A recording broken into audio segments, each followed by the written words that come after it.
Bienvenue sur Histoire de foi. Imaginez un instant où rien n'existait, ni temps, ni espace, ni lumière, ni ombre. Seul Allah était, trésor caché, désirant être connu. De sa propre lumière, il créa d'abord la nur de Muhammad, pure et éclatante. Puis, par le commandement Kun, le kalam, l'eau, les anges, le paradis, l'enfer Nakirn. Enfin, il insuffla son esprit en Adam et nous fîmes tous ce serment éternel. N'es-tu pas notre Seigneur? Nous répondîmes, Bala, oui, tu es notre Seigneur. Aujourd'hui, il est plus proche de nous que notre propre veine jugulaire, pourtant beaucoup l'oublient. Vous n'êtes pas tombé sur cette vidéo par hasard. Cette série va vous emmener au cœur de la connaissance la plus profonde et la plus émouvante des Allah. Abonnez-vous dès maintenant à Histoire de foi, activez la cloche, likez cette vidéo, laissez un commentaire rempli d'espoir et d'amour pour Allah et partagez-la avec ceux que vous aimez. Que cette série soit une lumière sur votre chemin. Prêt? Commençons. Bismillahir-Rahmanir-Rahim. Chapitre 1. Le trésor caché. Pourquoi Allah a-t-il créé l'univers? Bismillahir-Rahmanir-Rahim. Frères et sœurs bien-aimés, arrêtez-vous un instant et fermez les yeux. Imaginez un silence absolu. Pas de lumière, pas d'obscurité, pas de haut ni de bas, pas de temps qui coule. Rien. Rien que Allah, unique, éternel, sans commencement ni fin. Il était là, seul, et pourtant il portait en lui un trésor infiniment précieux. Sa propre beauté, sa miséricorde, sa majesté, sa perfection. Ce trésor était caché, et il désira ardemment être connu, aimé, adoré. Un hadith Qudsi nous le révèle avec une douceur qui fait trembler le cœur. J était un trésor caché, alors j'ai aimé être connu, alors j'ai créé la création. C'est pour cela que tout a commencé. Pas par besoin, Allah n'a qu'à besoin de rien, mais par un amour divin qui déborde, un désir de se manifester, de se faire aimer. La première chose qu'il créa fut une lumière sublime, pure, éblouissante. La nur de Muhammad. Avant le ciel, avant la terre, avant les anges, avant même le trône ou le kalam, Allah créa cette lumière de sa propre lumière. Le prophète nous l'osa confié lui-même. La première chose que Allah créa fut ma lumière. Cette nur était si belle qu'elle illumina tout ce qui allait exister. Les anges, émerveillés, tournoyèrent autour d'elle pendant des milliers d'années en disant « Subhanallah, Alhamdulillah, Allahu Akbar ». Et de ces glorifications naquirent les mondes spirituels, les cieux, les paradis. Puis vint le commandement divin « Kun, sois » et tout fut. Le kalam fut créé, il écrivit sur la table gardée, Law al-Mahfouz, tout ce qui arriverait jusqu'au jour dernier. L'eau fut créée, les anges, les djinns, le paradis aux jardins éternels, l'enfer aux flammes redoutables. Enfin, Allah façonna Adam de ses propres mains, de terres de couleurs différentes, symbolisant toute l'humanité à venir. Il insuffla en lui de son esprit. Adam ouvrit les yeux, et la première chose qu'il vit fut le nom d'Allah, écrit sur le trône. La ilaha illa Allah, Muhammadun Rasulullah. À ce moment précis, avant même que nous naissions dans ce monde, nos âmes furent rassemblées devant Allah. Il nous demanda « Ne suis-je pas votre Seigneur » Alastu birabikum. Et toutes les âmes, y compris la vôtre et la mienne, répondirent d'une seule voix « Bala, oui, nous en témoignons » Kalubala. Ce pacte primordial, ce serment éternel, est gravé dans chaque cœur humain. C'est pourquoi, même dans les moments les plus sombres, une voix intérieure murmure « Il y a un Créateur, il y a un Seigneur ». Mais aujourd'hui, beaucoup ont oublié. Le monde nous distrait. Argent, pouvoir, plaisirs éphémères. Pourtant, Allah est plus proche de nous que notre veine jugulaire. Kaf 50, 16. Il nous voit, il nous entend, il nous aime plus que nos propres mères. Le prophète a dit « Une heure de réflexion profonde vaut parfois mieux qu'une année entière d'adoration sans cœur. » Pourquoi? Parce que connaître Allah est le plus grand acte d'adoration. Abdullah ibn Abbas radiyallahu anhu a dit « Le plus grand acte d'adoration est la connaissance d'Allah, Marifatullah. Car quand tu le connais vraiment, tu ne peux plus t'empêcher de l'aimer, de l'adorer, de le craindre et de placer en lui toute ton espérance. Regardez autour de vous, le ciel sans piliers, la terre qui tourne avec précision, la pluie qui tombe exactement là où il faut, les fruits aux saveurs infinies, votre cœur qui bat sans que vous y pensiez. Tout crie son nom. Tout est un signe pour ceux qui réfléchissent. Le Coran nous interpelle. Dans la création des cieux et de la terre, dans l'alternance de la nuit et du jour, il y a des signes pour ceux qui possèdent une intelligence. Al-Imran, 390. Frères et sœurs, ce chapitre n'est qu'un début, et nous allons plonger plus profondément dans la connaissance la plus précieuse. Qui est vraiment Allah? Comment ses noms sublimes transforment nos vies? Comment son amour nous enveloppe même dans nos erreurs? Mais avant de continuer, je vous invite du fond du cœur.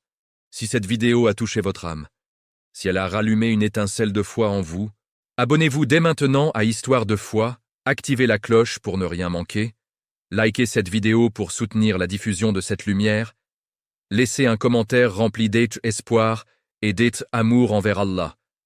Par exemple, Ya Allah, guide-nous vers toi, ou Hasbunallahu wa ni'mal wakil. Et partagez cette vidéo avec ceux que vous aimez, car chaque partage est une sadaqa jariya. Qu'Allah fasse de nos cœurs des jardins où il est constamment rappelé. À très bientôt pour le chapitre 2, Inch'Allah. Chapitre 2, l'immensité de l'univers, un océan de signes pour celui qui réfléchit. Bismillahir Rahmanir Rahim.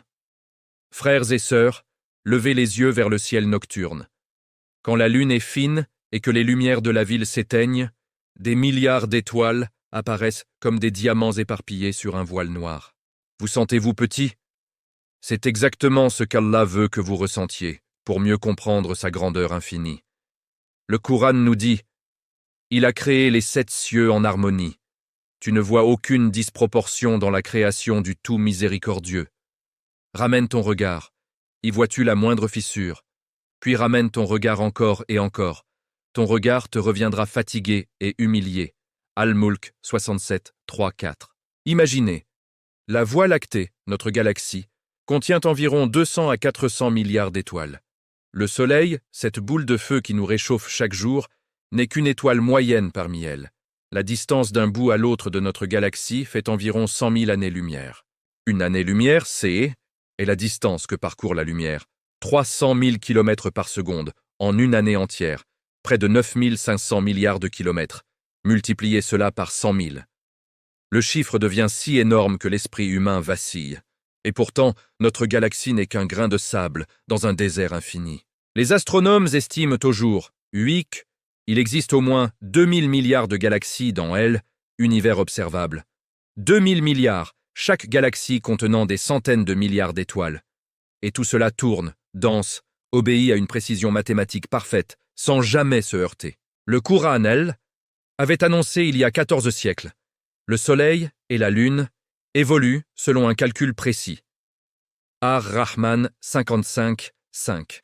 Et encore, nous avons construit le ciel de nos mains et nous l'élargissons constamment. Ad-Dariyat 51, 47. Les scientifiques du XXe siècle ont découvert que l'univers est en expansion continue. Plus ils regardent loin, plus ils voient les galaxies s'éloigner les unes des autres, comme des points sur un ballon qu'on gonfle. Cette découverte a bouleversé la science moderne, mais elle était déjà écrite, noir sur blanc, dans le livre d'Allah. Comment un homme du 7e siècle, vivant dans le désert, pouvait-il savoir que l'univers s'étend? Comment pouvait-il décrire avec une telle précision ce que les plus grands télescopes ont confirmé que récemment? Il n'y a qu'une seule réponse. Ce savoir vient d'Allah, le créateur de tout. Maintenant, descendez à l'échelle de notre petite terre. Elle tourne sur elle-même à 1670 km/h à l'équateur, file autour du Soleil à 107 000 km/h, et tout le système solaire voyage à 828 000 km/h autour du centre de la Voie lactée. Et pourtant, vous êtes assis tranquillement, sans ressentir le moindre vertige. Un équilibre si parfait que le moindre décalage détruirait tout. Les montagnes, que nous voyons comme de simples reliefs, sont en réalité des piquets enfoncés profondément dans la croûte terrestre pour stabiliser sa rotation, comme les poids qu'on place sur une roue de voiture pour l'équilibrer. Le Coran le disait déjà. N'avons-nous pas fait de la terre une couche et placé les montagnes comme des piquets? En Naba 68, 6, 7. L'atmosphère, cette mince couche de 100 km qui nous protège, filtre les rayons mortels, retient la chaleur juste assez, laisse passer la lumière exactement comme il faut pour la photosynthèse. 21% d'oxygène, 78% d'azote, 1/1000% en plus ou en moins, et la vie deviendrait impossible. Et l'eau? Cette eau qui tombe du ciel en pluie, exactement la quantité nécessaire chaque année, environ 536 000 milliards de tonnes. Ni trop pour ne pas noyer la terre, ni trop peu pour ne pas la dessécher. Le vent la transporte, les nuages la portent, les rivières la ramènent à la mer, et le cycle recommence, parfait, depuis des milliards d'années. Tout cela n'est pas le fruit du hasard. Le hasard ne crée pas l'ordre. Le hasard ne produit pas la beauté. Le hasard ne fait pas battre votre cœur 100 000 fois par jour sans que vous y pensiez. Ibn al-Qayyim rahimahullah disait. Dans l'univers, chaque atome témoigne qu'il y a un créateur unique, tout-puissant, sage. Et le prophète nous a enseigné. Réfléchissez à la création d'Allah, mais ne cherchez pas à imaginer son essence, car vous n'y parviendrez jamais. Frères et sœurs, quand vous regardez une simple fleur, ses pétales disposés selon la suite de Fibonacci, ces couleurs qui attirent précisément les insectes qu'il faut pour la pollinisation, quand vous observez une abeille, son corps parfait, ses yeux à facettes, sa danse pour indiquer la direction du nectar, comment pouvez-vous douter? Tout crie le nom d'Allah. Tout est un livre ouvert pour celui qui veut lire. Mais le plus beau, c'est qu'au milieu de cette immensité écrasante, Allah ne nous a pas oubliés. Il nous a placés ici, sur cette petite planète bleue, et il nous parle. Il nous dit « Je suis plus proche de vous que votre veine jugulaire. » Kaf 50-16.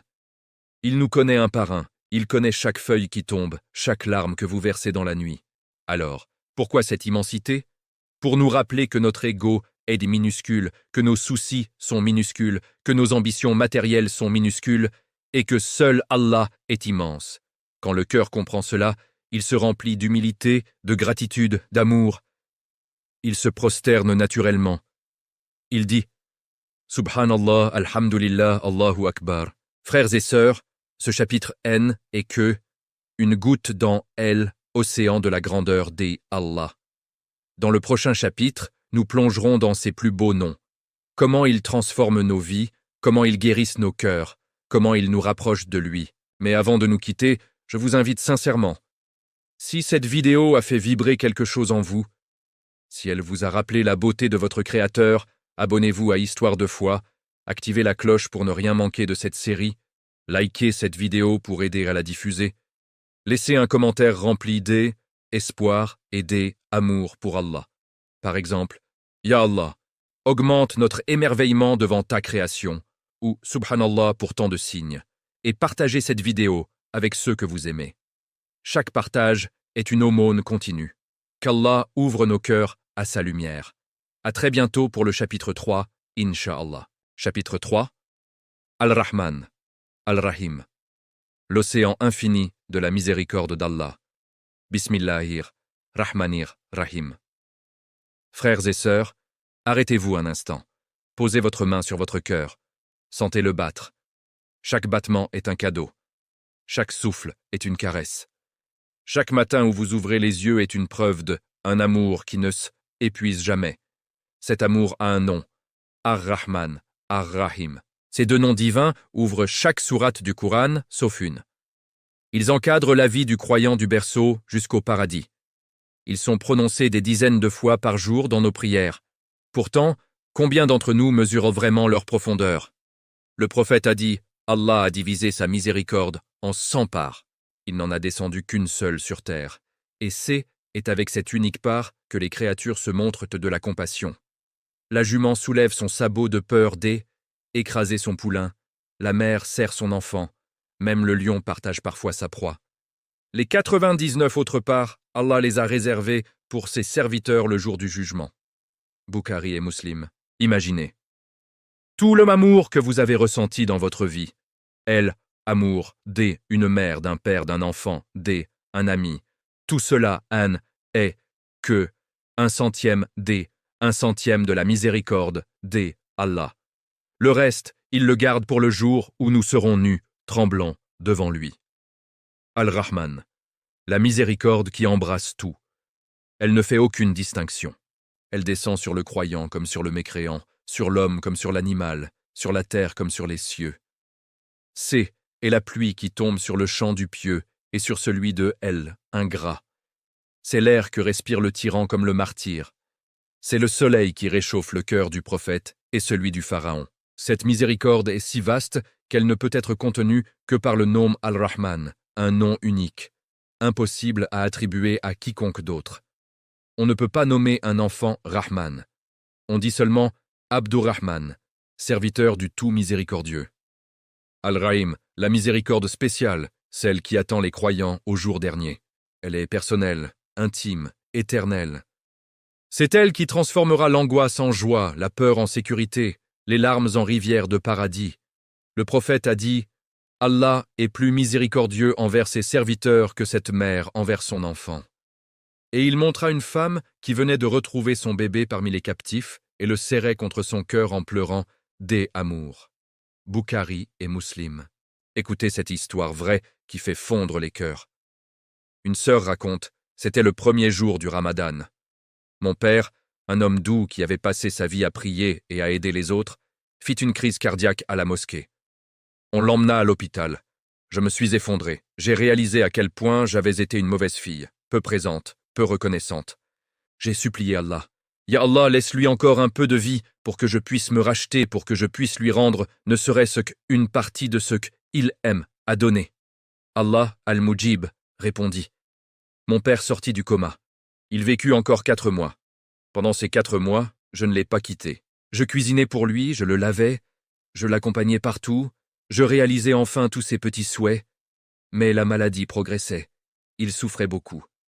Un jour, je changeai ma dua. Ya Allah, s'il doit souffrir ainsi, emmène-le auprès de toi en lui accordant une belle fin. Le dernier vendredi de ces 4 mois, il sortit pour la prière du Jumu'ah, revigoré, souriant. Il rentra, passa la journée entouré de sa famille et de ses amis. Il pria avec nous, puis il dit « Je suis fatigué ». Sa petite fille l'aida à monter. 5 minutes plus tard, elle cria « Venez vite !» Nous sommes montés. Mon père était allongé, les yeux fixés vers le ciel, un sourire paisible sur les lèvres. Et sur sa langue, les derniers mots « Ashhadu an la ilaha illallah wa ashhadu anna Muhammadan Rasulullah ». Il partit en prononçant la shahada, entouré d'amour, sans souffrance. Subhanallah. Voilà Al-Rahim.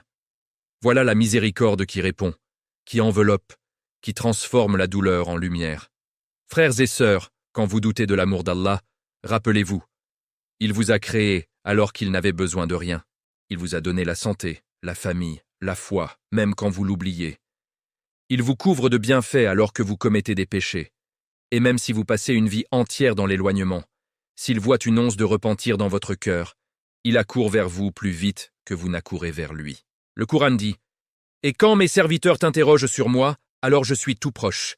Je réponds à l'os appel de celui qui aime, invoque, quand il aime, invoque. » Al-Baqarah 2, 186. Il n'y a pas de mur entre vous et lui, pas de rendez-vous à prendre, pas de mérite à accumuler d'abord. Il suffit d'un cœur qui se tourne vers lui. Alors, aujourd'hui, ici, maintenant, levez les mains et dites « Ya Rahman, arhamni, Ya Rahim, irhamni ». Demandez-lui ce que vous voulez. Demandez-lui pardon. Demandez-lui amour. Demandez-lui paradis. Demandez-lui de vous faire mourir comme il a fait mourir ce Père bien-aimé, avec la shahada sur les lèvres et son nom dans le cœur. Car il est Al-Rahman dans ce monde et il sera Al-Rahim dans l'autre. Frères et sœurs, nous venons de plonger dans l'océan de la miséricorde. Mais il reste tant à découvrir. Comment l'amour de Allah remplit le vide que rien de autre ne peut combler. Comment il couvre nos fautes, même quand nous rougissons de honte. Comment il répond aux duas les plus secrètes. Avant de nous quitter, je vous invite du fond du cœur. Si cette vidéo a fait couler une larme ou rallumer une flamme dans votre poitrine, abonnez-vous à Histoire de foi, activez la cloche pour recevoir chaque nouveau chapitre. Likez cette vidéo pour que cette lumière atteigne plus de cœurs. Laissez un commentaire rempli des espoirs et des amours envers Allah. Par exemple, Ya Rahman irhamni. ou Alhamdulillah pour ta miséricorde infinie. Et partagez cette vidéo avec ceux que vous aimez. Chaque partage est une sadaqa jariya qui continuera à couler pour vous, Inch'Allah. Qu'Allah nous enveloppe tous de sa miséricorde dans ce monde et dans l'autre. À très bientôt pour le chapitre 4, Inch'Allah. Chapitre 4, Al-Wadoud. El, amour de Allah qui remplit le vide que rien n'est, autre ne peut combler. Bismillahir Rahmanir Rahim. Frères et sœurs, posez votre main sur votre poitrine. Là, tout au fond, il y a un espace vide. Vous l'avez déjà senti, n'est-ce pas? Dans les moments de solitude, même entouré de monde. Dans les nuits où le succès ne suffit pas à apaiser l'âme. Dans les relations qui s'effritent, malgré tous les efforts. Ce vide n'est pas un hasard. Il a été placé là par Allah lui-même, pour que rien d'autre que son amour ne puisse jamais le combler véritablement. Ce nom sublime, Al-Wadoud, le très aimant, celui qui aime et qui est aimé, est une porte ouverte sur la douceur la plus profonde de notre Seigneur. Ibn al-Qayyim rahimahullah explique: Allah a créé dans le cœur humain une cavité que seul son amour et sa connaissance peuvent remplir. Les gens courent après l'argent, les passions, la gloire, les relations. Mais plus ils boivent de l'eau salée de ce monde, plus leur soif augmente. Le cœur s'affaiblit, s'attache, se brise. Pourtant, cette cavité n'a été façonnée que pour l'amour d'Allah. Le Coran le confirme avec une douceur qui fait fondre les cœurs. Ceux qui croient sont plus intenses dans leur amour pour Allah. Al-Baqarah 2, 165. Et encore, les cœurs ne trouvent la paix que dans le rappel d'Allah. Ar-Rad 13, 28. Quand un serviteur aime vraiment Allah, c'est en réalité la preuve qu'Allah l'aime déjà. Un hadith Qudsi nous bouleverse. Quand j'aime mon serviteur, je deviens son ouïe avec laquelle il entend, sa vue avec laquelle il voit, sa main avec laquelle il saisit, son pied avec lequel il marche. S'il me demande, je lui donne certainement. S'il cherche refuge auprès de moi, je le protège certainement. Bukhari. Imaginez, Allah, le maître des mondes, devient votre vue, votre main, votre cœur. Vous ne regardez plus le monde avec vos yeux, mais avec ses yeux. Vous n'aimez plus avec votre cœur limité, mais avec son amour infini. Le prophète aimait Allah d'un amour si intense que ses pieds gonflaient pendant la prière de nuit.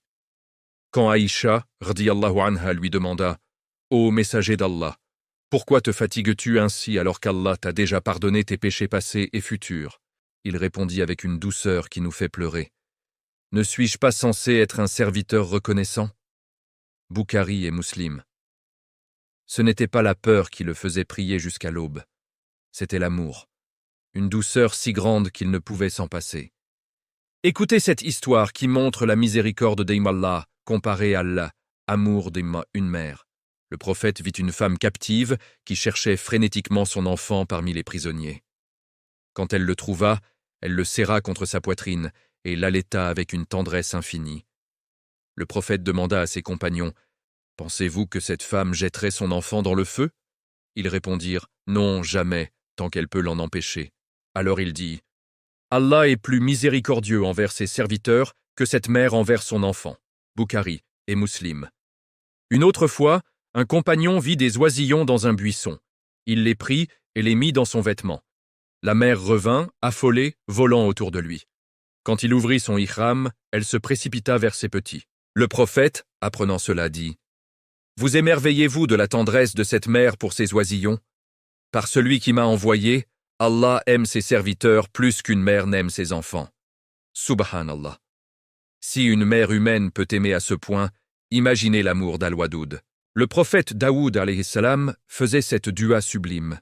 « Ô Allah, je te demande ton amour, l'amour de ceux qui t'aiment, et les actions qui me rapprocheront de ton amour. Ô Allah, fais que ton amour me soit plus cher que moi-même, que ma famille, et même que l'eau fraîche par une journée de chaleur. Frères et sœurs, quand le cœur est rempli de l'amour d'Allah, plus rien ne peut le briser. Les épreuves deviennent des caresses. Les pertes deviennent des portes vers lui. La solitude devient une intimité divine. Ceux qui aiment Allah le rappellent dans toutes les positions. Ils invoquent Allah debout, assis et couchés sur leur côté, et méditent sur la création des cieux et de la terre. Seigneur, tu n'as pas créé cela en vain. Gloire à toi. préserve-nous du châtiment du feu. Al-Imran 3, 191. Le vrai amour transforme tout. Vous aimez la création parce qu'elle est l'œuvre d'Allah. Vous pardonnez parce qu'il est Al-Wadoud. Vous patientez parce que vous savez qu'il vous aime plus que vous ne pouvez, elle, aimer. Mais comment cultiver cet amour? Connaître Allah à travers ses noms et ses signes, c'est pourquoi nous faisons cette série. Le dhikr constant, dire Subhanallah, Alhamdulillah, Allahu Akbar, remplit le cœur de lumière. La prière de nuit, même 2 rakats, où le cœur parle directement à Al-Wadoud. Lire le Coran avec réflexion, comme une lettre d'amour de votre bien-aimé. Servir les créatures d'Allah par amour pour lui. Le prophète a dit « Celui qui aime pour Allah, est pour Allah, donne pour Allah et refuse pour Allah, a parfait sa foi. » Abu Daoud. Frères et sœurs, si vous sentez ce vide aujourd'hui, sachez que Bilnom attend que d'une chose, que vous tourniez votre cœur vers Al-Wadoud. Dites-lui simplement « Ya Wadoud, aime-moi et fais-moi t'aimer.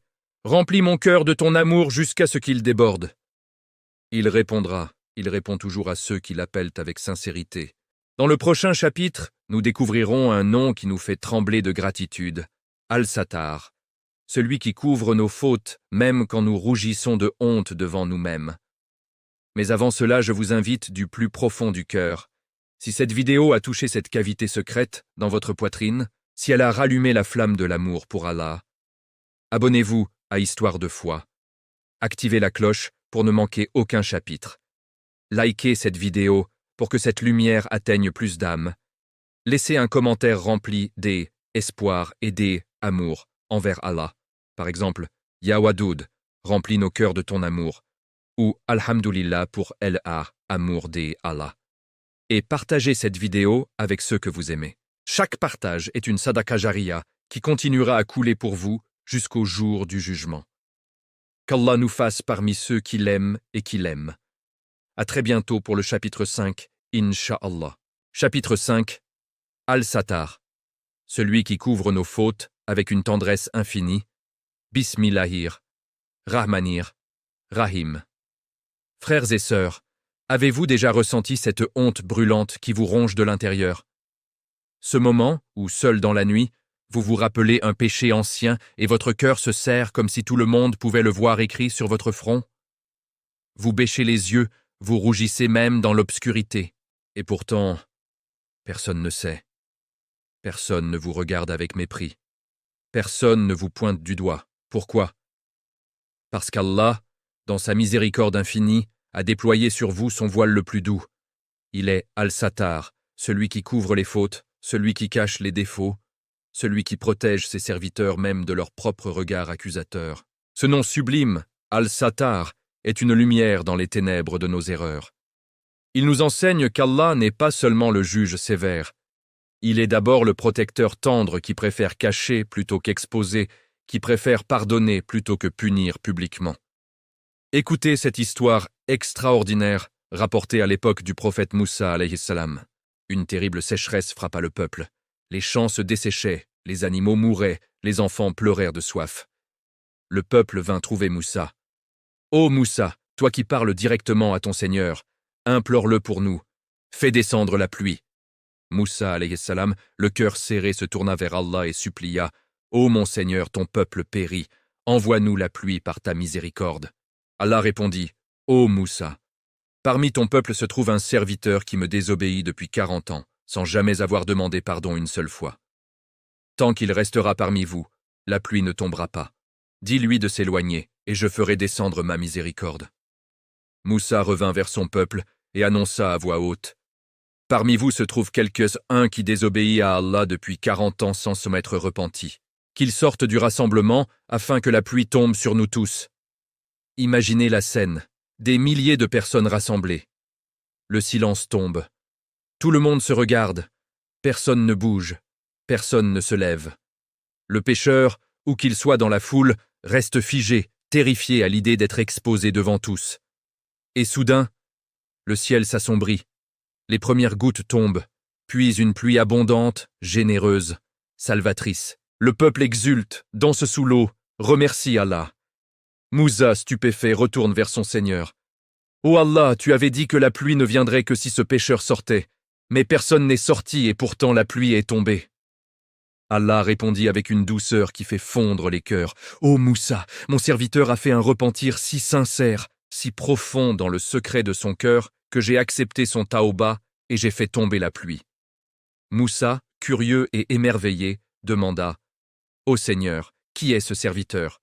Fais-le-moi connaître afin que je tire leçon de son repentir. » Allah répondit « Ô Moussa, quand il péchait, je couvrais son péché et je ne l'exposais à personne. Penses-tu que je vais l'exposer maintenant, alors qu'il s'est repenti? Allahu Akbar. Voilà Al-Sattar. Il couvre le péché pendant qu'il est commis.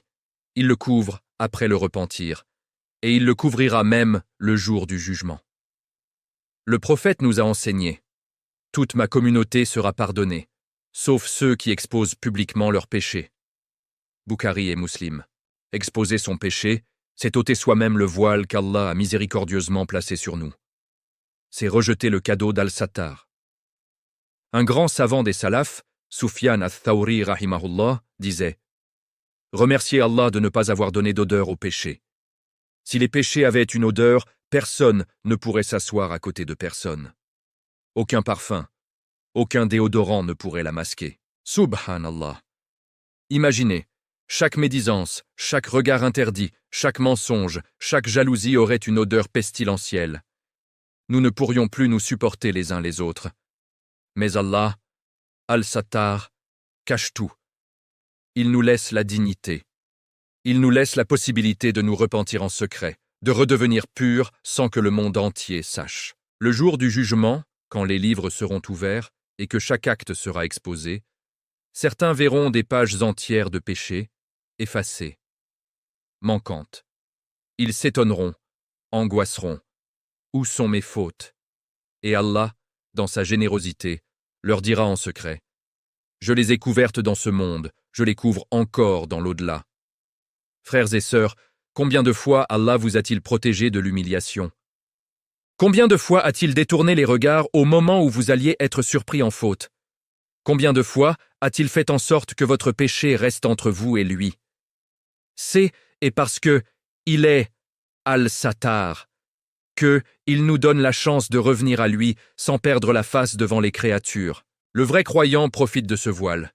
Il se repent immédiatement, il pleure en secret, il demande pardon dans la nuit, et il ne parle jamais de son passé sombre. Le repentir sincère efface le péché comme s'il n'avait jamais existé. Et Al-Sattar le cache à jamais. Alors, aujourd'hui, si vous portez un poids, si un péché ancien vous hante, levez les mains et dites « Ya Sattar, Ya Sattar, Ya Sattar, couvre ma faute, efface-la, et fais-moi parmi ceux que tu protèges de l'humiliation dans ce monde et dans autre. » Il répondra. Il couvre toujours ceux qui se tournent vers lui. Dans le prochain chapitre, nous découvrirons un nom qui fait battre les cœurs d'espérance. Al-Mujib, celui qui répond à l'appel, même le plus faible, même le plus désespéré. Mais avant de nous séparer, je vous invite du fond du cœur. Si cette vidéo a allégé un poids sur votre poitrine, si elle vous a rappelé la tendresse protectrice d'Allah, abonnez-vous à Histoire de foi. Activez la cloche pour ne manquer aucun chapitre, likez cette vidéo pour que cette lumière atteigne plus de cœurs.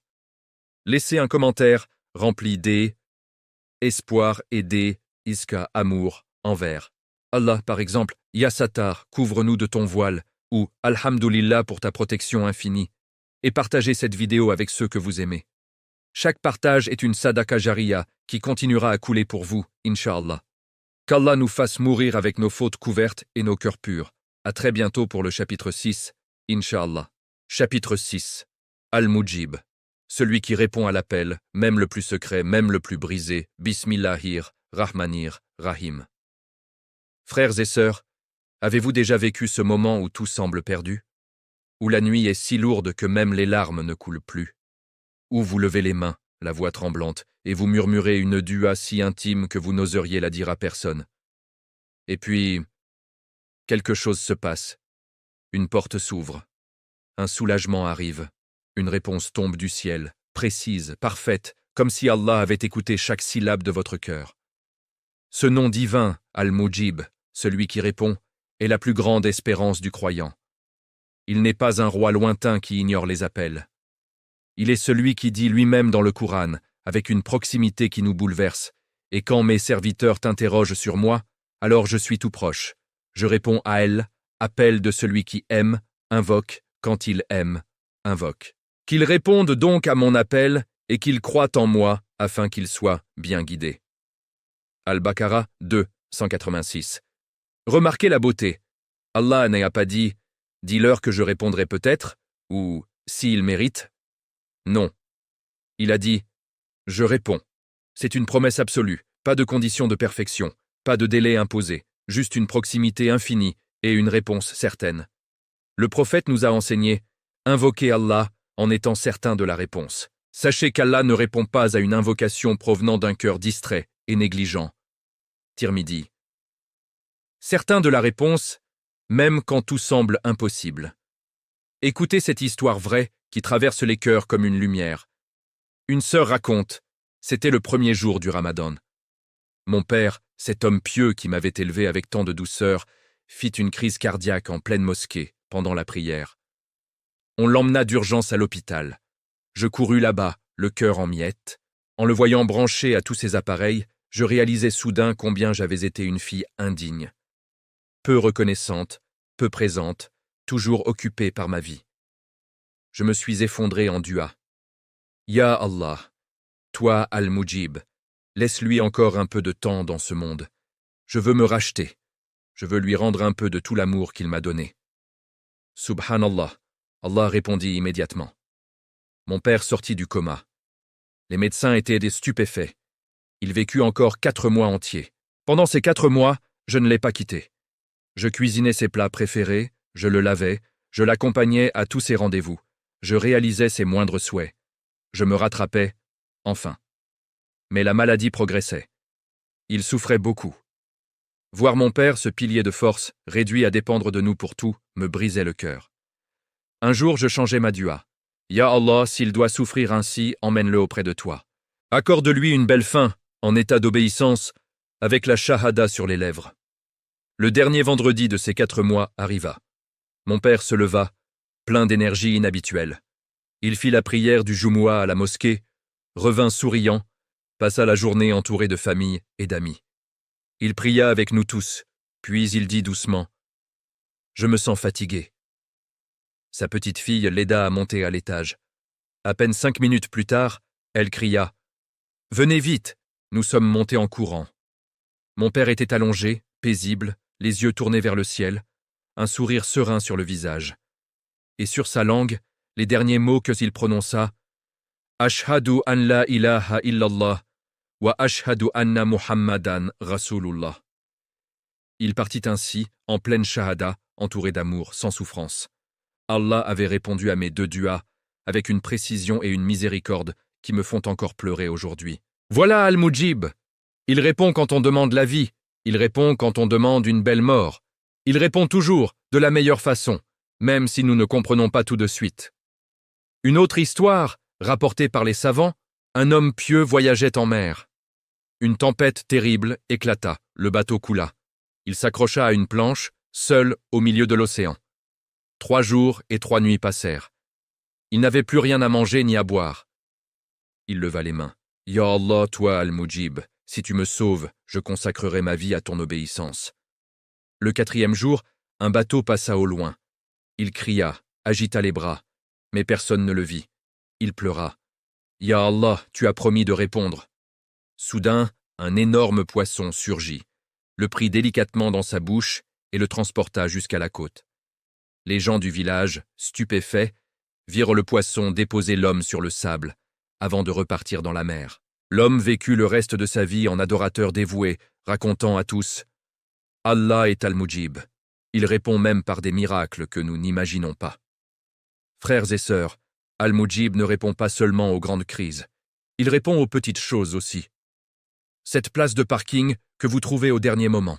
Ce message qui arrive pile quand vous en avez besoin. Cette guérison inattendue. Ce cœur apaisé après Salat al-Fajr. Le prophète a dit « Il n'y a pas un musulman qui invoque Allah avec une invocation qui ne contient ni péché, ni rupture des liens familiaux, sans que Allah ne lui accorde là une de ces trois choses. Soit il exauce sa demande dans ce monde, soit il la réserve pour lui dans l'au-delà, soit il écarte de lui un mal équivalent. Ahmad. Alors pourquoi parfois nous semble-t-il silencieux? Parce que Al-Mujib répond toujours, mais avec sa sagesse infinie. Parfois il donne ce qu'on demande. Parfois il donne mieux. Parfois il retarde pour multiplier la récompense. Parfois il refuse pour nous protéger d'un mal plus grand. Ibn al-Qayyim rahimahullah disait: la réponse d'Allah est de trois types. Il te donne exactement ce que tu as demandé. Il te donne quelque chose de meilleur, même si tu ne le vois pas encore. Il écarte de toi un mal que tu ne connais pas. Pour que la réponse vienne plus vite, invoquez-le avec présence du cœur. Commencez par la louange et le salat sur le prophète. Levez les mains avec humilité. Soyez certain de la réponse.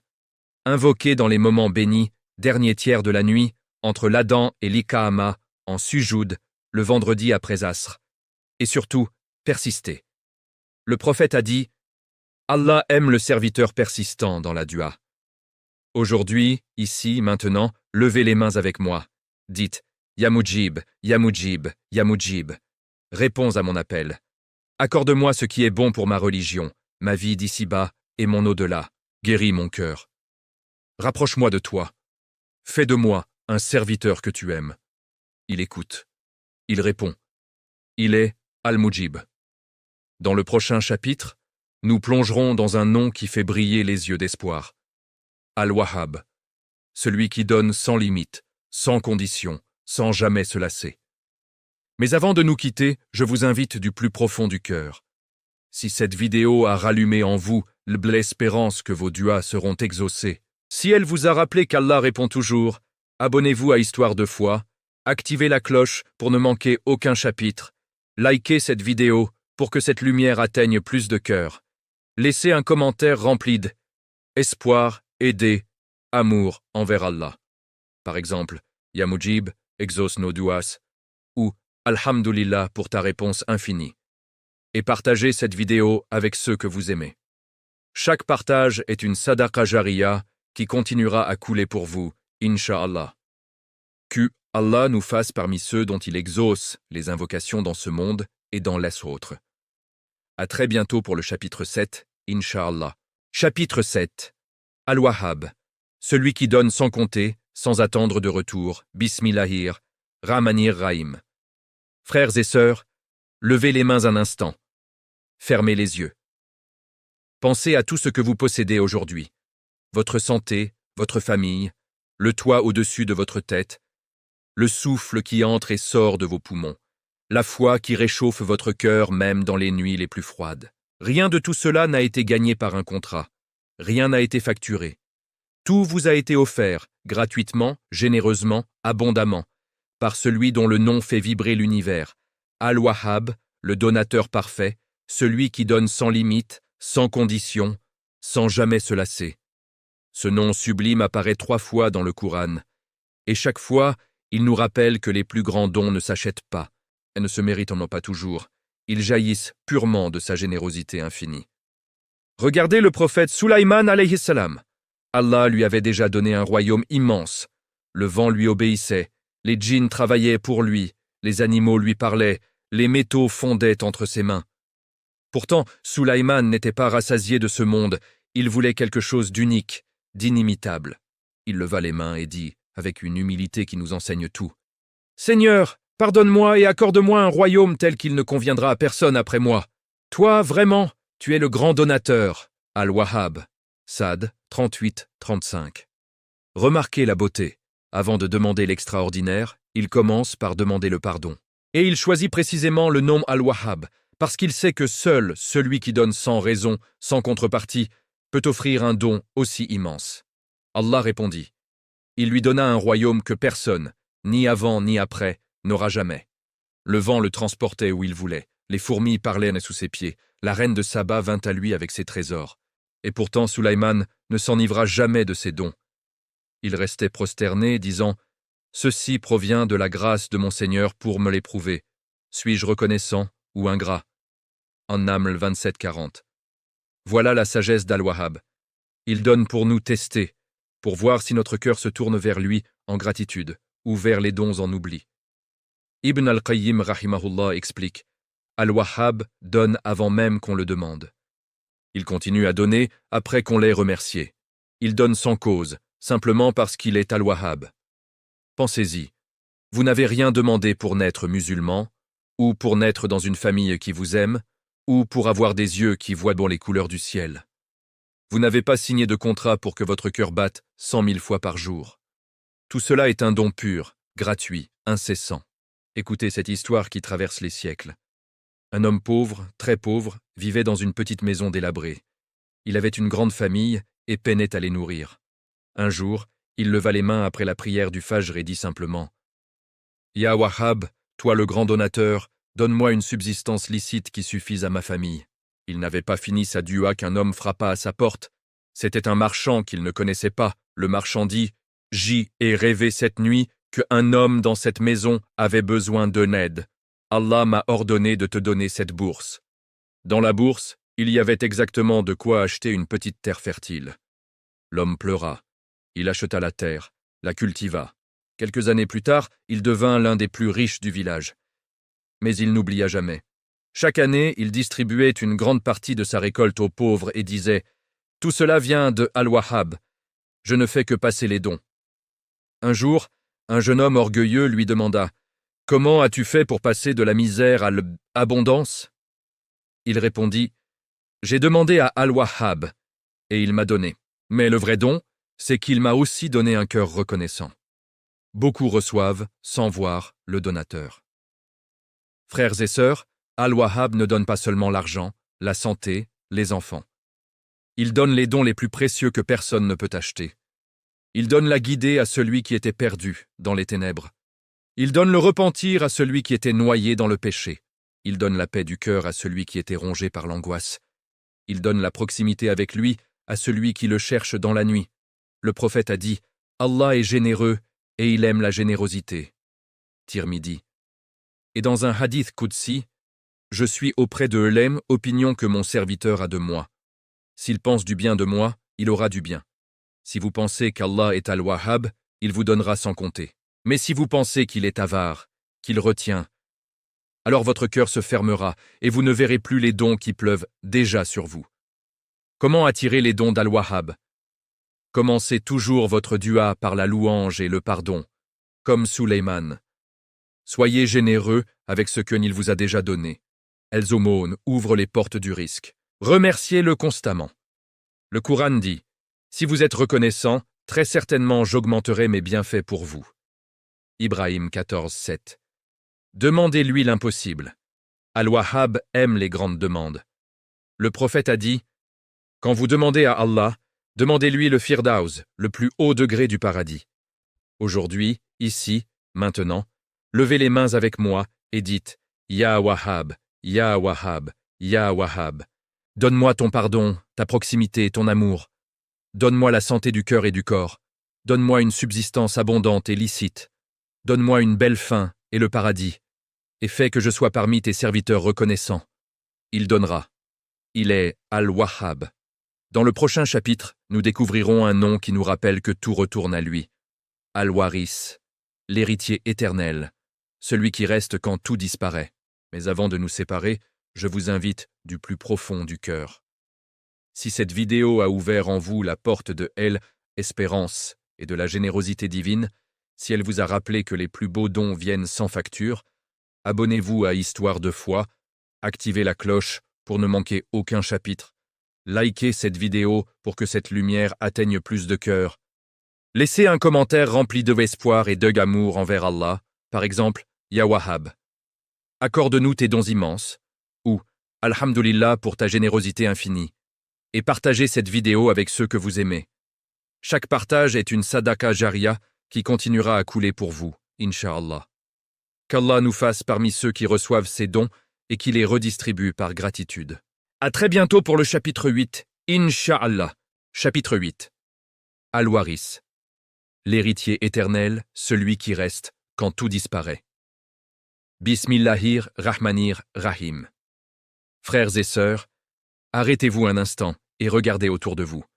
Cette maison que vous avez bâtie avec tant d'efforts, ces biens que vous avez accumulés, ces relations que vous chérissez, ce corps que vous soignez, tout cela passera.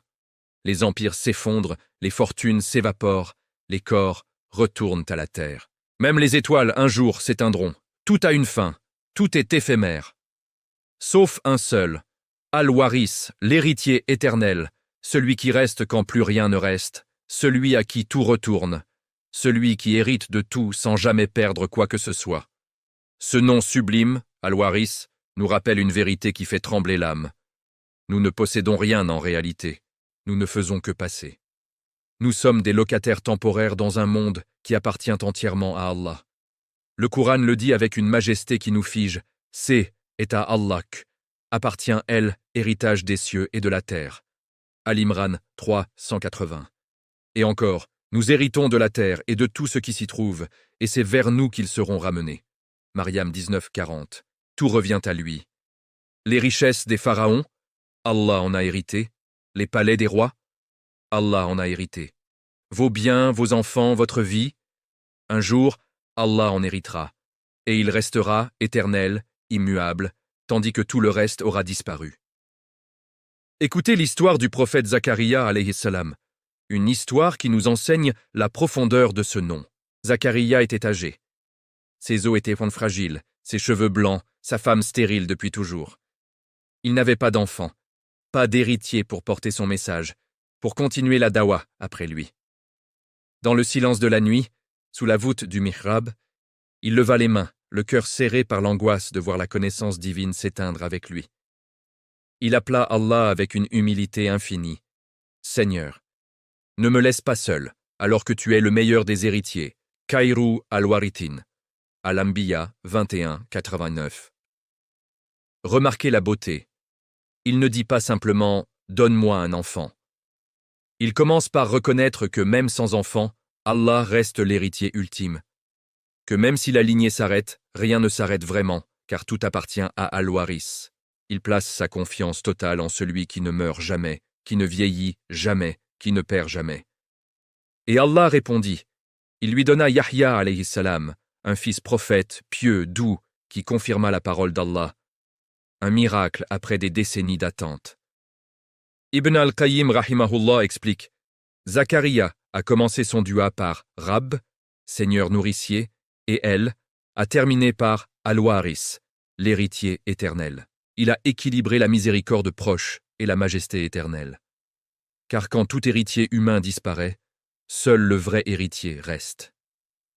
Frères et sœurs, cette histoire nous parle directement. Combien d'entre nous craignent de partir sans laisser de traces, sans enfants, sans richesse transmise, sans nom gravé dans l'histoire. Mais Al-Waris nous libère de cette peur. Car le vrai héritage n'est pas matériel. Le vrai héritage est ce qui reste auprès d'Allah, vos bonnes actions, vos sadaka jariya, vos duas pour vos proches, votre connaissance transmise. Le prophète a dit, quand le fils d'Adam meurt, ses actions s'arrêtent, sauf 3. Une aumône continue, sadaka jariya, une connaissance dont on profite, et un enfant pieux qui fait dua pour lui. Muslim.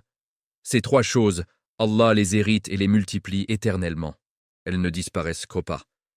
Elles deviennent votre héritage auprès d'Al-Waris. Une histoire touchante des salafs. Un homme riche mourut, laissant une immense fortune à ses enfants. Mais ses enfants dilapidèrent tout en quelques années. Un savant passa près de sa tombe et dit « Regardez comme Al-Waris a hérité rapidement de ses biens. » Puis il passa près de la tombe un pauvre pieux qui avait enseigné le Coran à des centaines de ses enfants. Il dit « Regardez comme cet homme a laissé un héritage que même Al-Waris ne peut effacer. Des cœurs remplis de Coran qui font encore dua pour lui au jour. Oui, subhanallah. Le vrai riche est celui qui investit dans ce qui reste auprès d'Al-Waris. Quand vous donnez une aumône, quand vous enseignez une sourate, quand vous élevez vos enfants dans la foi, vous ne perdez rien. Vous déposez chez l'héritier éternel, qui ne fait jamais faillite, qui ne meurt jamais, qui multiplie sans limite. Le Coran nous avertit, vous laisserez tout derrière vous, sauf votre œuvre. Tout ce que vous aimez dans ce monde, vous le quitterez. mais ce que vous avez envoyé devant vous, auprès d'Al-Waris, vous le retrouverez, multiplié, purifié, éternel. Alors pourquoi s'attacher tant à l'éphémère? Pourquoi pleurer les pertes matérielles? Al-Waris prend pour nous rendre mieux. Il prend la jeunesse pour nous donner la sagesse. Il prend la santé pour nous donner la patience récompensée. Il prend les êtres chers pour nous rapprocher de lui. Un grand savant disait sur son lit de mort, « Je n'ai peur de rien, tout ce que j'ai aimé dans ce monde, je l'ai déjà confié à Al-Waris. Il me le rendra au jour où rien d'autre ne restera. » Frères et sœurs, aujourd'hui, regardez votre vie avec les yeux d'Al-Waris. Qu'est-ce que vous laisserez vraiment? Qu'est-ce qui restera auprès de lui? Levez les mains et dites avec Zacharia, « Ya Waris, Ya Waris, Ya Waris, ne me laisse pas seul dans ce monde éphémère. Fais de mes actions un héritage éternel auprès de toi. Accorde-moi une belle fin, et fais que je te rencontre avec un cœur serein. Toi, tu es le meilleur des héritiers. Il reste, il hérite, il récompense. » Dans le prochain chapitre, nous plongerons dans un nom qui exprime l'unicité absolue d'Allah, Al-Ahad, celui qui est unique en son essence, incomparable, sans associé. Mais avant de nous séparer, je vous invite du plus profond du cœur. Si cette vidéo vous a rappelé que tout est éphémère sauf Allah et vos bonnes actions, si elle vous a libéré de l'attachement excessif à ce monde, abonnez-vous à Histoire de foi. Activez la cloche pour ne manquer aucun chapitre. Likez cette vidéo pour que cette lumière atteigne plus de cœurs. Laissez un commentaire rempli d'espoir et d'amour envers Allah. Par exemple, Ya Waris, fais de nous tes héritiers au paradis, ou Alhamdulillah pour ton héritage éternel, et partagez cette vidéo avec ceux que vous aimez. Chaque partage est une sadaqa jariya qui continuera à couler pour vous, Inch'Allah. Qu'Allah nous fasse laisser un héritage qui illumine nos tombes et nous élève au jour du jugement. À très bientôt pour le chapitre 9, Inch'Allah. Chapitre 9. Al-Ahad, l'unique absolu, celui dont l'essence ne supporte aucun associé, Bismillahir, Rahmanir, Rahim. Frères et sœurs, fermez les yeux un instant et essayez d'imaginer, non pas un, mais deux dieux. Deux créateurs, deux seigneurs, deux volontés éternelles. L'un veut que le soleil se lève à l'est, l'autre à l'ouest. L'un veut la vie, l'autre la mort. L'un veut la miséricorde, l'autre la sévérité absolue. Que se passerait-il? Le chaos. L'univers s'effondrerait en un instant, les lois physiques se contrediraient, rien n'existerait. C'est pourquoi Allah se présente à nous par ce nom sublime et terrifiant dans sa profondeur. Al-Ahad, l'unique absolu, celui qui n'admet ni partage, ni semblable, ni égal, ni même la moindre comparaison. Pas seulement un en nombre, mais unique en essence, en attribut, en action. Rien ne lui ressemble, rien ne partage sa réalité. Le Coran nous frappe au cœur avec la sourate Al-Ikhlas, équivalente, selon le prophète, à un tiers du Coran entier. Dit, il est Allah, l'unique, Al-Ahad. Allah, le refuge éternel, As-Samad. Il n'engendre pas et n'a pas été engendré, et nul n'est égal à lui. Al-Ikhlas 112, 1-1-4. 4 versets courts, mais qui pulvérisent toute idée de polythéisme, de trinité, d'association. 4 versets qui ont fait trembler les idoles de la Mecque et qui continuent de faire trembler les cœurs sincères au jour 8. Écoutez cette histoire magnifique rapportée par Aïcha radhiyallahu anha. Le prophète envoya une expédition militaire sous le commandement d'un homme pieux. Cet homme avait une habitude particulière. À la fin de chaque prière collective, il terminait sa récitation par la sourate Al-Ikhlas. Quand les soldats revinrent, ils en parlèrent au prophète. « Ô messager d'Allah, notre commandant termine toujours par « Kul huwa Allahu ahad ». Le prophète dit « Demandez-lui pourquoi il fait cela ». Ils lui posèrent la question. Il répondit avec une simplicité qui nous bouleverse, parce que cette sourate décrit les qualités de Ar-Rahman, et j'aime la réciter. Quand ils rapportèrent de sa réponse au prophète, il dit, les yeux emplis de lumière, « Informez-le qu'Allah l'aime. » Bukhari et Muslim, Subhanallah. Un homme aime une sourate parce qu'elle parle de l'unicité absolue d'Allah, et Allah l'aime en retour. Voilà la puissance d'Al-Ahad. Ibn al-Qayyim rahimahullah explique la différence subtile mais immense entre Al-Wahid et Al-Ahad. Al-Wahid signifie Un, en nombre, il n'y a pas deux ou trois dieux. Al-Ahad va plus loin, il est unique en son essence même. Rien ne partage sa réalité, même pas en imagination. Rien ne lui ressemble même de loin. Ses attributs sont siens exclusivement. Sa connaissance, sa puissance, sa miséricorde, sa vie éternelle n'ont pas d'équivalent, pas de parallèle, pas même une ombre de comparaison. Il écrit « Quand le serviteur comprend vraiment Al-Ahad, son cœur voit qu'il n'y a pas d'agissant autre que lui, pas de volonté autre que sa volonté, pas de donneur, ni de refuseur autre que lui. Toute cause n'est qu'une ombre de la cause première. Toute multiplicité retourne à l'unicité absolue. Frères et sœurs, dans un monde qui nous bombarde d'images, d'idoles modernes, argent, célébrité, pouvoir, désir, le nom Al-Ahad est une forteresse. Il nous libère. Il nous dit « Ne placez votre espoir ultime que dans l'unique. Ne craignez vraiment que l'unique. N'aimez vraiment que l'unique. » Le prophète a dit à Ubay ibn Ka'b radiyallahu anhu « Allah a ordonné de te réciter le Coran. » Ubay, émerveillé, demanda « Allah a-t-il mentionné mon nom ?» Le prophète répondit « Oui. » Ubay pleura de joie. Imaginez, le Seigneur de l'univers, Al-Ahad, connaît votre nom, vous distingue parmi des milliards d'êtres. Un jour, un bédouin vint trouver le prophète et dit « Ô messager d'Allah, les lois sont devenues nombreuses pour nous. Donne-moi une chose à laquelle je m'accroche fermement. » Le prophète répondit « Que ta langue reste toujours humide du dhikr d'Allah. » Mais dans une autre version, il lui dit « Dis toujours « La ilaha illa Allah » car cette phrase est la clé d'Al-Ahad. Elle efface tout ce qui pourrait partager le cœur avec Allah. Les savants disent que celui qui comprend vraiment Al-Ahad atteint le tawhid pur. Il ne voit plus les causes secondaires comme indépendantes. Il sait que derrière chaque événement, chaque joie, chaque épreuve, il n'y a que lui. Le mariage, Al-Ahad l'a décrété.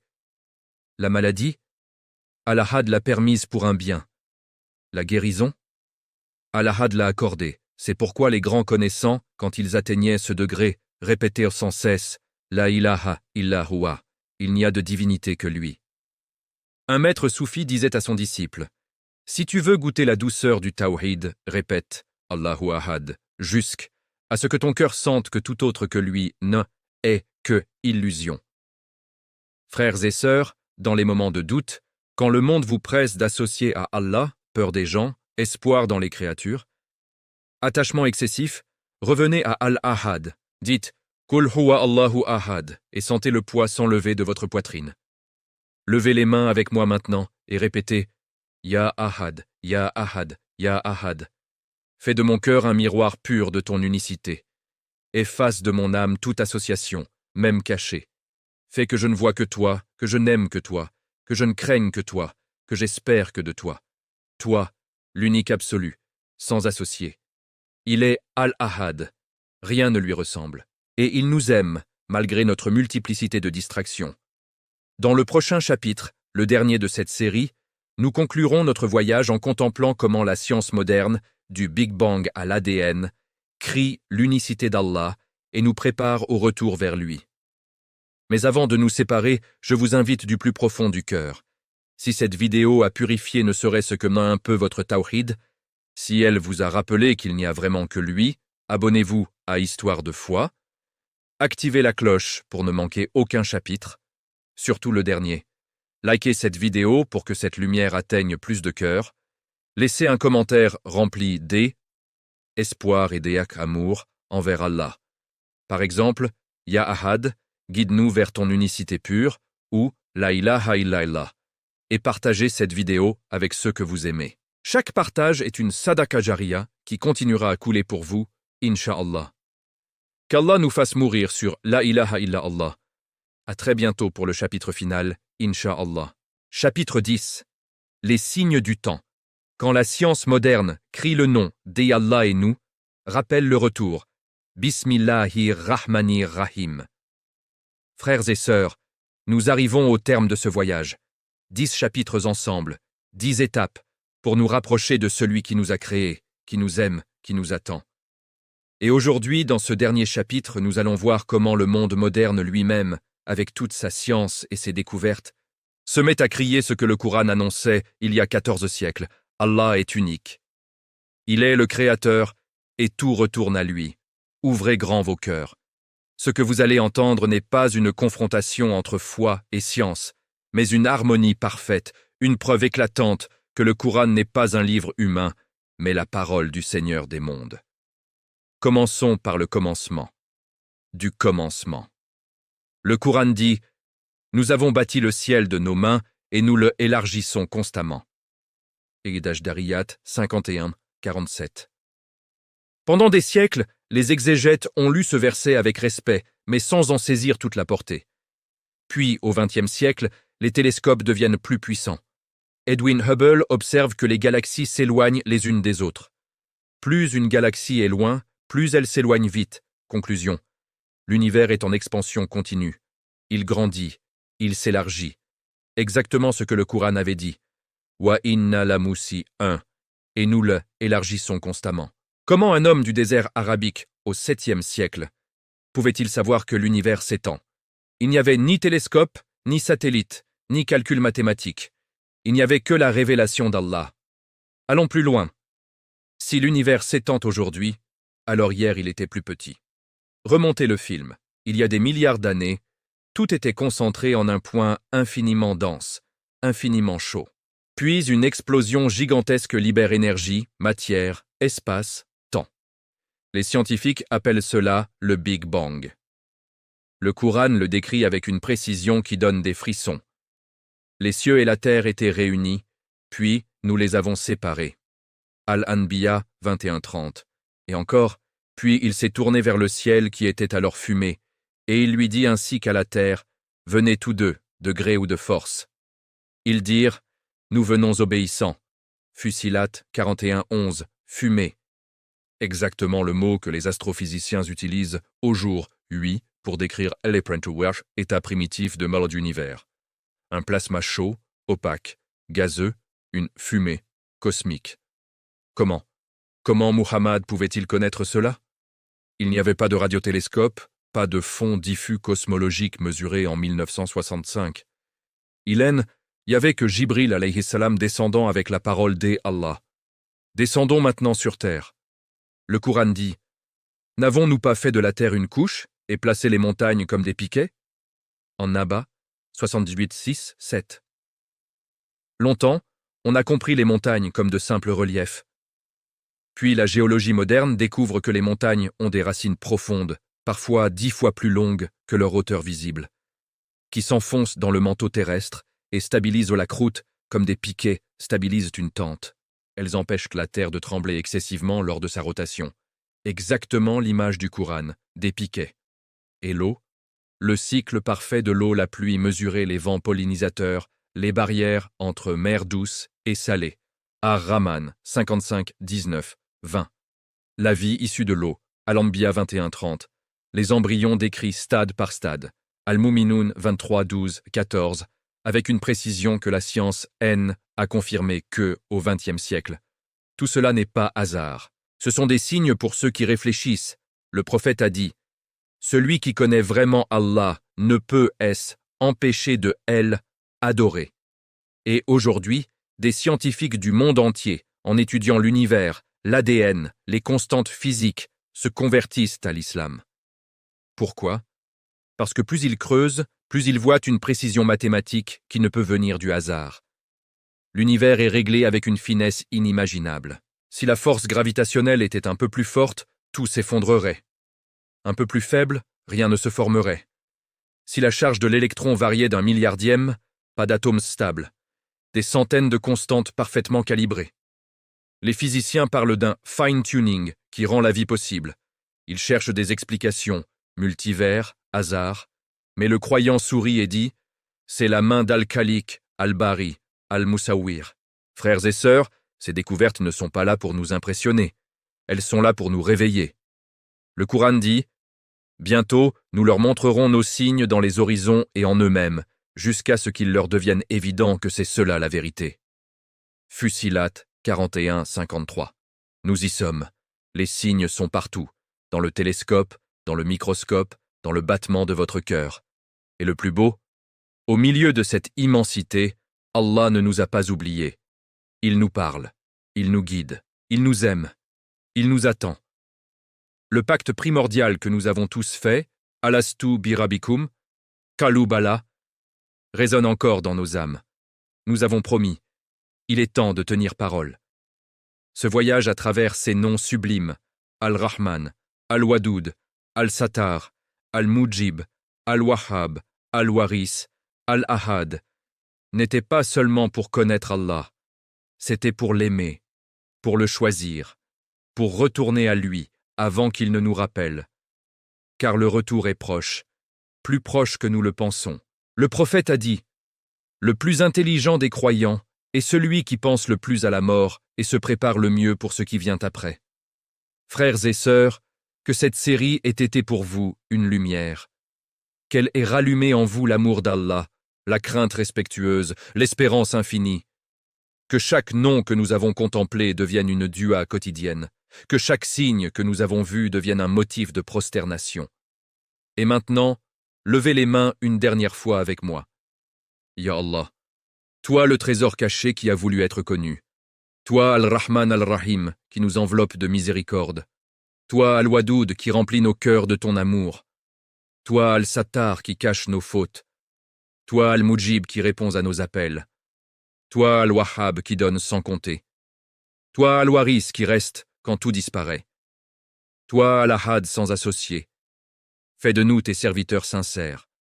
Pardonne-nous, guide-nous, aime-nous, et fais-nous mourir sur la shahada. Accorde-nous ton regard satisfait au jour où nous te rencontrerons. Amen, amen, amen. Frères et sœurs, merci du fond du cœur d'avoir suivi cette série jusqu'au bout. Si ces chapitres ont touché votre âme, s'ils ont fait couler une larme ou rallumer une flamme, je vous invite une dernière fois, avec toute ma sincérité. Abonnez-vous à Histoire de foi, activez la cloche pour ne manquer aucune nouvelle série, likez cette vidéo finale, laissez un commentaire rempli d'espoir et d'amour envers Allah, par exemple, Ya Allah, fais de nous tes bien-aimés, ou Alhamdulillah pour cette série qui nous a rapprochés de toi, et partagez cette vidéo, ou toute la série, avec ceux que vous aimez. Chaque partage est une sadaqa jariya, qui continuera à couler jusqu'au jour du jugement. Qu'Allah nous réunisse tous au paradis, sous son regard miséricordieux auprès de notre bien-aimé Muhammad. Wa sallallahu ala sayyidina Muhammad wa ala alihi wa sahbihi ajma'in. À très bientôt pour de nouvelles histoires de foi, Inch'Allah.